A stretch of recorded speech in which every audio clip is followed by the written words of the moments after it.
Today I'm making a delicious cornbread dressing. And I have to confess, 2 days ago I started with a Jiffy corn muffin mix and made an 8x8 pan of cornbread. So now this is slightly stale cornbread. I'm going to just cube this up a little bit. And I did this in the morning. And I'm going to transfer this to a baking sheet just to give all those cubes a little bit more of a chance to dry out for a couple of hours.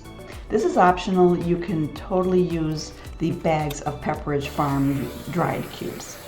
Preparing my casserole dish a little bit here, and then I'm going to cook the vegetables in butter.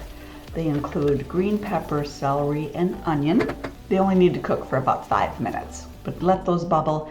And while that is cooking, just chop up your boiled eggs. I'm using 6. I also have pimentos.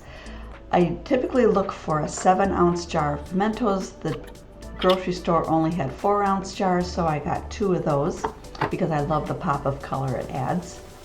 Now I take the vegetables off the heat and I can add in those cubes of cornbread as well as the diced up boiled eggs and the pimento. And I already love this pop of color we see. Give this a stir.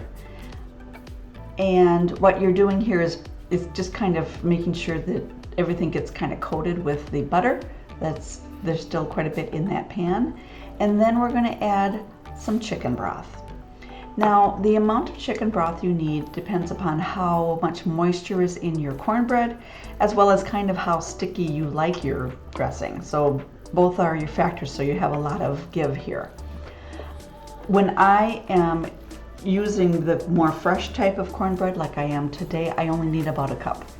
When I use the dried bags of stuffing mix, I need at least a cup and a half, maybe even a little bit more. But you do you. Go by the texture and what seems the most appealing to you. Hit it with a little bit of salt and pepper, and once you stir that in, this is ready to be transferred to your casserole dish. And then this will be covered and cooked in the oven for 35 minutes at 350 degrees.